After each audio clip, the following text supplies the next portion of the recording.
came in, horrible, excruciating left-sided abdominal pain. First thing he did was asking for pain medication. So, and as bad as it is, we were thinking, okay, do you want to post-gas? We mentioned that it's one thing for us to better our education, but we can bring that and bring it into the community to help provide better education.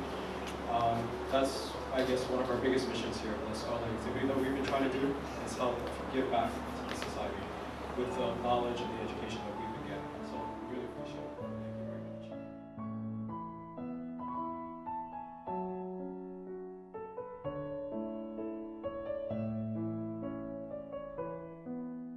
I help them to understand just that, the importance of being able to collaborate and know that child, if the child is not healthy, they're not in our classroom.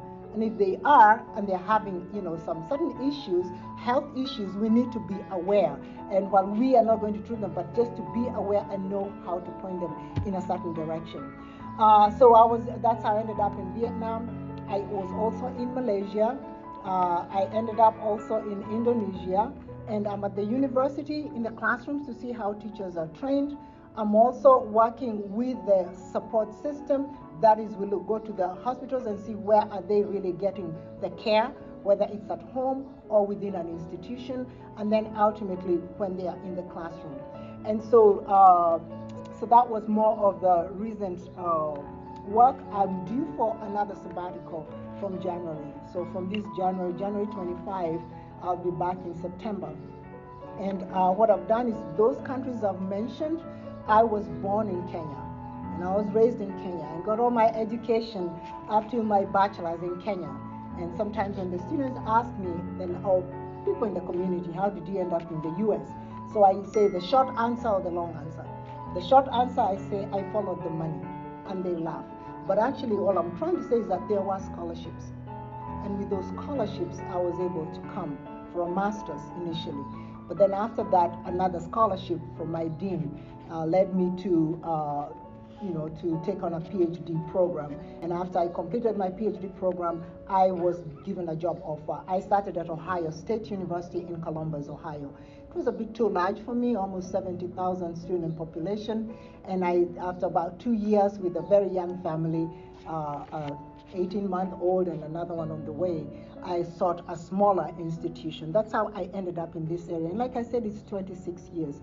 So while I'm here, my students, I alert them that my classroom is not the four walls. So I collaborate a lot within the community. Just a few examples of what I've done. Besides just through my academic lens, there's also community-based learning, which I say just an idea, having the habit of mind of giving back to whatever community you find yourself in, whether it's your local community, national community, global community. And so my students have worked with the School-Age Mothers program because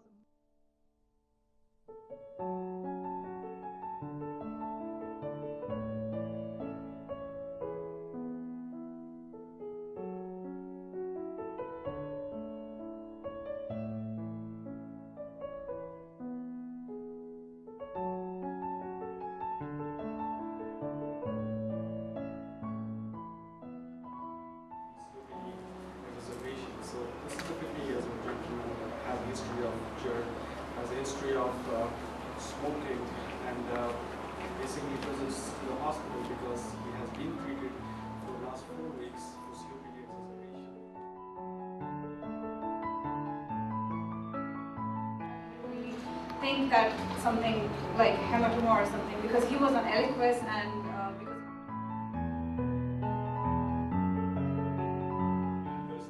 because we were very curious to repeat this type of study in a hospital system with multiple level 1 trauma centers. Obviously, this could have huge implications for how we treat trauma patients throughout the course of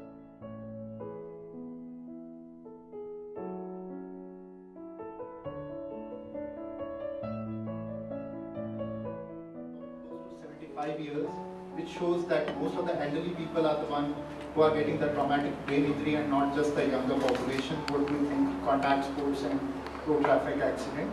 So we expect that the biggest cause would be fall, leading to all these things. So definitely, you have to keep an eye to look at the fall.